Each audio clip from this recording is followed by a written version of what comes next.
बना देता।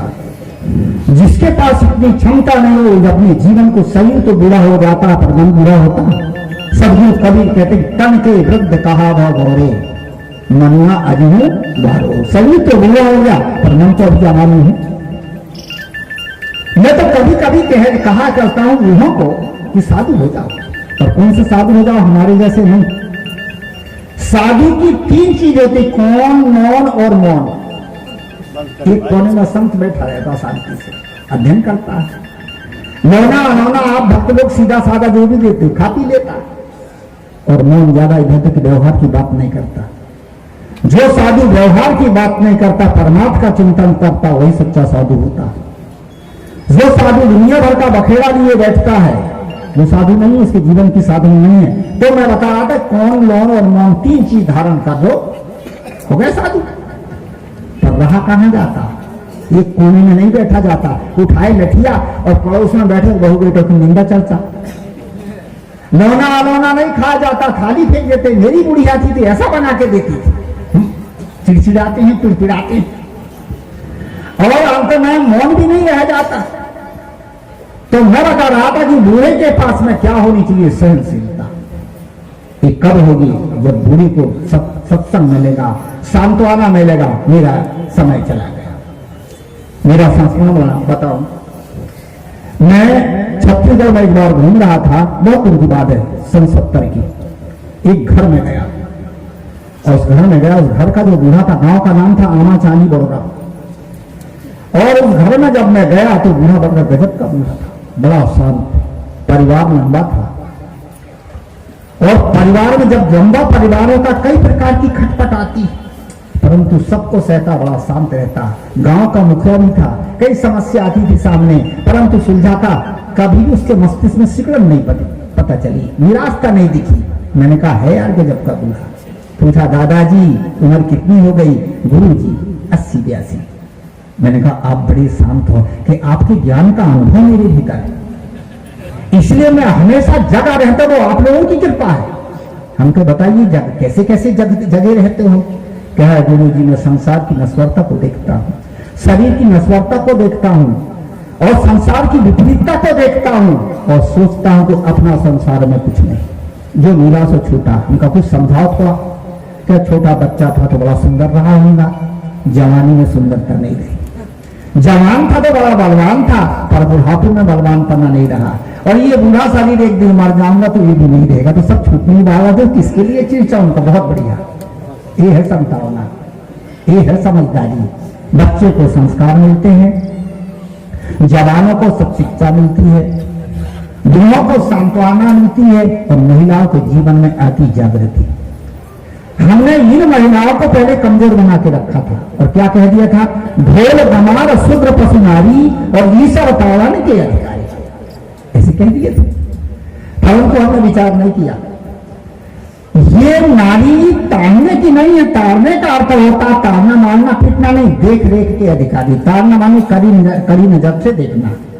इसलिए महिला सुरक्षा के अधिकारी हैं, मार पीट के नहीं। एक जगह एक पुरुष अपनी महिला को डांट फटकार रहा था, तकलीफ दे रहा था, तो कहते मुझे बार बार ताड़ना देते हो। हमारी रामायण में लिखा है, क्या लिखा है? क्या ढोल गमार शूद्र पशु नारी, और ये सब ताड़न के अधिकारी। महिला भी गजब की थी, उसने कहा वो पुरानी रामायण होगा, मेरी रामायण उसको सुना तेरी। क्या ढोल गमार पूछ और घोड़ा जितना ही पीटा उतना ही था, उसने भी बना लिया। महिलाओं में सत्संग से जागृति मिलती है। पहले महिलाओं विद्वान विदुषी बड़ी सूरीशीलवान थी, आज भी। इनकी पर्दा प्रथा इन्हें बचाया क्यों गया था? इनकी पर्दा प्रथा बनाई गई थी, व्यवस्था से रखा गया था।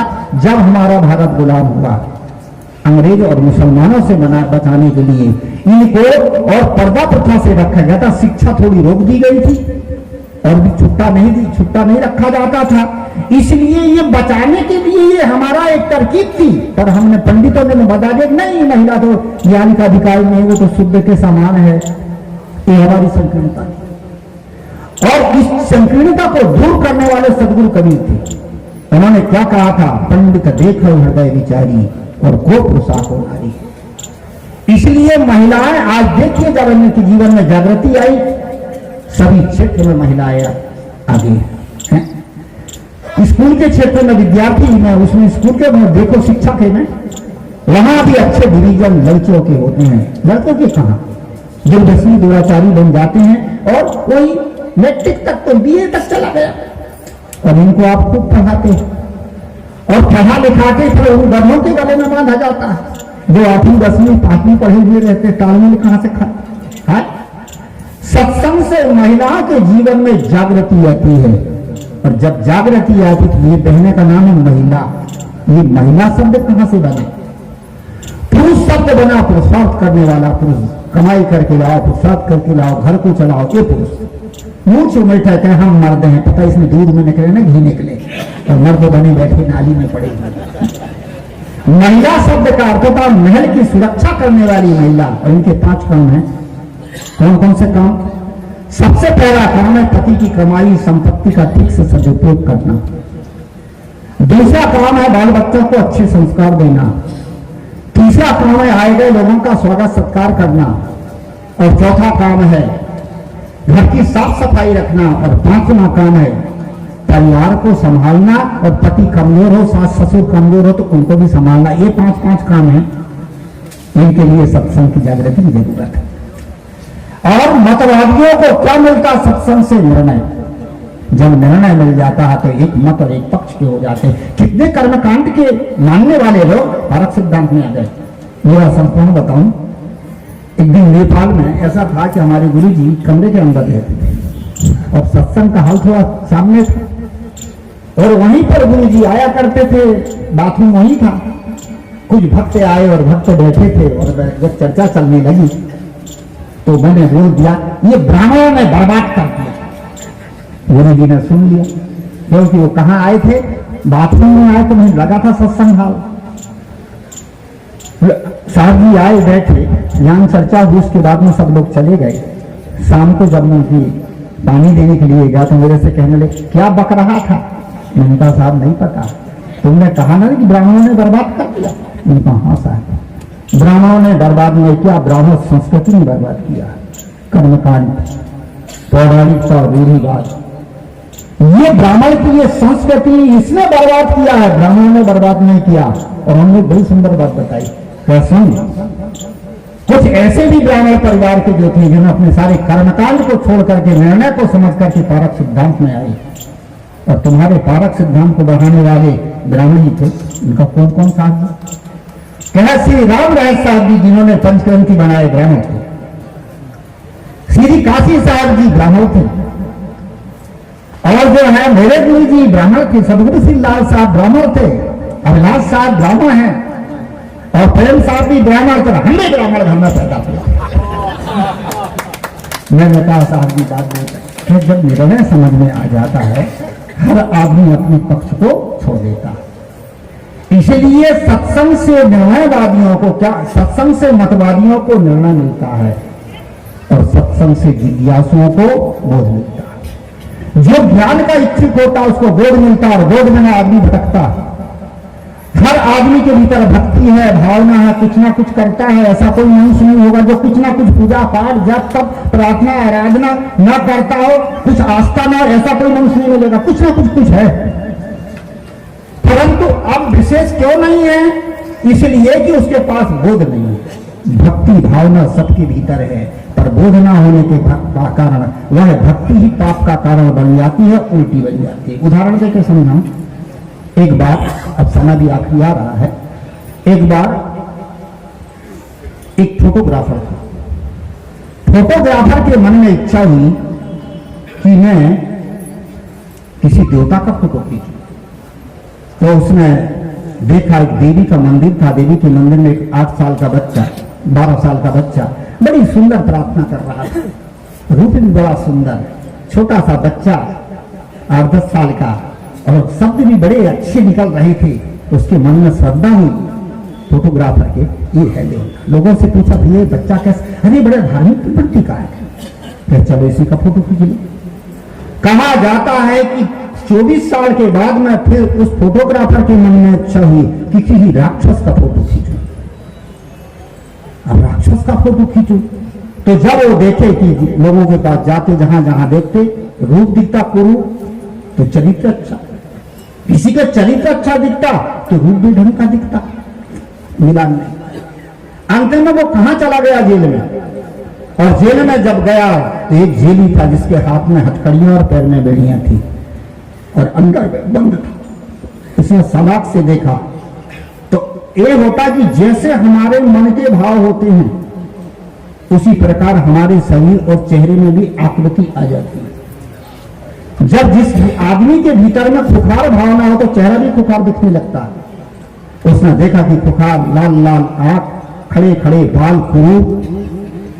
लोगों से पूछा, भैया ये आदमी कैसे आ गया? वहां के जेलरों और सिपाहियों ने बताया कि ये आदमी कई केस इसके हैं, हत्या के, खून और भी चोरी के, बेईमानी के, दुराचार के बहुत केस हैं। इसके पीछे इनाम भी था, बड़ी मुश्किल से पकड़ा गया और अब इसको फांसी की सजा भी सुना दी गई है, पर अभी मुकदमा चल रहा है। उसने सोचा यही तो राक्षस है, फोटो खींच लिया। फोटो खींचने के बाद में जो पहले 24 साल वाला फोटो था वो भी रखा, उसको भी देखता, और ये अभी वाला फोटो था इसको भी साफ करके दोनों को मिलाता था। तो उसको लगा कि ये एक ही आदमी का फोटो है। फोटोग्राफरों को अम्मा होता है, इसलिए कभी कभी पुलिस भी फोटोग्राफरों का आधार लेती, सहयोग लेती। इसी प्रकार से उसने जब देखा कि एक ही आदमी का फोटो है ये, पर विचार तो अलग, कहां वो देवता कहां ही राक्षस, बार बार देखता है। तो जिसका फोटो लिया था उसने पूछा वही जेलर ने, जेली, कि भाई आपने पहले एक फोटो खींचा था, उसको रखा है, पहले का फोटो आपने रखा, दूसरा मेरा फोटो खींच लिया उसको भी देख रहे हैं, क्या बात है? क्या भाई बात ऐसी है कि पहले 24 साल पहले मेरे मन में इच्छा हुई कि किसी में देवता का फोटो खींचे। तो देवी के मंदिर में अमुक गांव में पीपल के झाड़ के सामने एक बच्चे का फोटो खींचा था। अब मेरे मन में इच्छा हुई कि कोई राक्षस का फोटो खींचूं, तो तुम्हारा खींचा। पर अब यह बात है कि मैं संदेह में यह हूं कि ये एक ही आदमी का फोटो है, परंतु कहां वो देवता और कहां तू राक्षस, इसलिए संदेह पैदा हो, मैं बार बार देख रहा हूं। उसने कहा भैया वो फोटो मुझे तो दिखाओ। जब उसको फोटो दिखाया गया तो फोटो उसी का था। बार बार सिर में लगाता, आंख में लगाता और रोता, क्या भैया क्या बात, क्या ये मेरे ही फोटो नहीं हुए? अरे तू देवता था तो राक्षस कैसे हो गया? क्या देवता था, श्रद्धा थी, पर बोध नहीं था, ज्ञान नहीं था। मैं देवी के मंदिर में उपासना करता था, ज्ञान नहीं था, भाव तो था, प्रेम था, भक्ति थी, पर ज्ञान नहीं था। पंडितों ने कहा कि एक काम कर, देवी का प्रसाद लेगा तब तुम देवी का सच्चा भक्त होगा, तभी देवी का आशीर्वाद मिलेगा। और देवी का प्रसाद था मांस और शराब। मैं मांस शराब नहीं लेता था, परंतु श्रद्धा, ज्ञान तो नहीं था, विवेक नहीं था, श्रद्धा अंधश्रद्धा में पड़ करके मैं मांस और शराब लेने लगा। और धीरे धीरे मेरे पास आसुरी प्रवृत्ति आ गई, मेरी राक्षसी प्रवृत्ति हुई और मैं अत्याचार करने लगा और मैं आज राक्षस बन गया।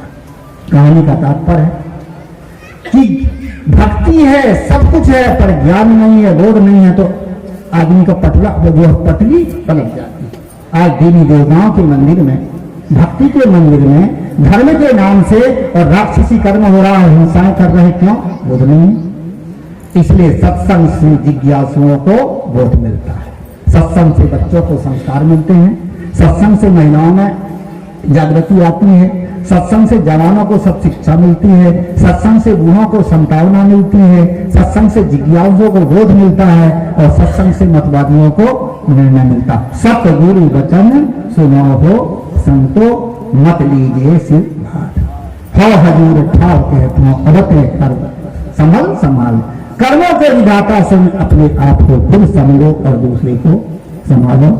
समय पूरा हो गया होगा, घड़ी तरफ देखा ही नहीं है, वाणी को विराम दूं। बोलिए श्री सदगुरुदेव की जय।